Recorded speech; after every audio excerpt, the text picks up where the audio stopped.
పశ్చిమ ప్రకాశం ప్రాంత ప్రజల దశాబ్దాల కాలం నాటి చిరకాల స్వప్న మార్కాపురం జిల్లా అని గిద్దలూరు శాసనసభ్యులు ముత్తముల అశోక్ రెడ్డి పేర్కొన్నారు.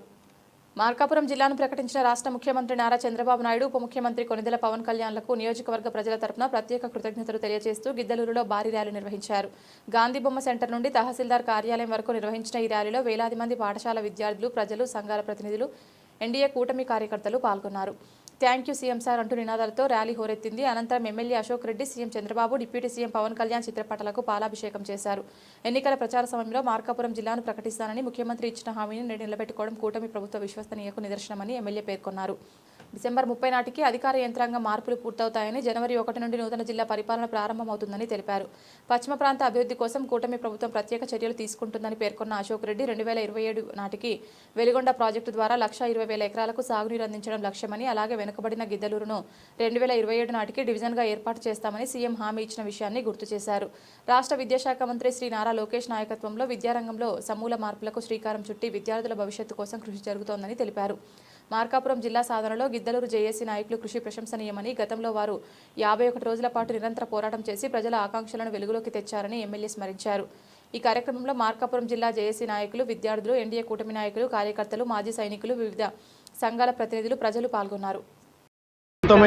పశ్చిమ ప్రకాశాన్ని మార్కాపురం కేంద్రంగా జిల్లా ఏర్పాటు చేసినందుకు మేము గౌరవ ముఖ్యమంత్రి నారా చంద్రబాబు నాయుడు గారికి, గౌరవ ఉప ముఖ్యమంత్రి పవన్ కళ్యాణ్ గారికి, విద్యాశాఖ మంత్రులు నారా లోకేష్ బాబు గారికి గిద్దలూరు నియోజకవర్గ ప్రజల తరపున మేము కృతజ్ఞతలు తెలియజేస్తూ ఉన్నాం. మేము ఇప్పటికి దాదాపు కొన్ని వందల సంవత్సరాల నుంచి జిల్లా కేంద్రం అనేటువంటిది మాకు సుదూరంగా ఉన్నది.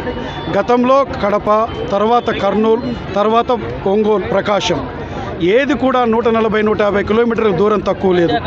ఈరోజు మాకు మార్కాపురం జిల్లా కేంద్రం ఏర్పాటు చేయడం మూలాన మాకు ఏదైతే మాకున్నటువంటి ఈ వికేంద్రీకరణ ద్వారా 60 కిలోమీటర్ల దూరంలోనే జిల్లా కేంద్రం ఉండబోతూ ఉంది.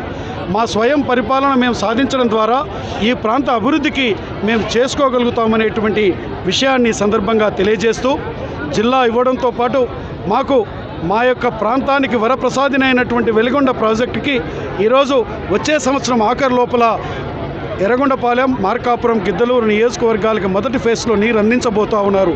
దాని ద్వారా మాకు జిల్లా ఏర్పాటుతో పాటు మాకు ప్రతి ఎకరాకు సాగునీరు అందడంతో ఈ ప్రాంత రైతాంగం కూడా సస్యశ్యామలం కాబోతూ ఉంది.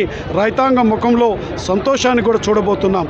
నేను ఒకటే చెప్తా ఉన్నాను, ఈరోజు మా ప్రాంతంలో విద్యా అభివృద్ధికి, మా ప్రాంతం వెనుకబాటుతనం పోవాలంటే సాగునీరు అందించడం ద్వారా వ్యవసాయాన్ని, అలాగే ఈ ప్రాంతంలో పరిశ్రమలు ఏర్పాటు చేయడం ద్వారా ఈ ప్రాంతంలో ఉన్నటువంటి నిరుద్యోగ యువతీ యువకులకు ఉద్యోగ కల్పన చేయడం ద్వారా ఈ ప్రాంతం అభివృద్ధి చెందుతుందనేటువంటి విశ్వాసం, గౌరవ ముఖ్యమంత్రి గారి మీద మాకు సంపూర్ణమైన విశ్వాసం ఉంది.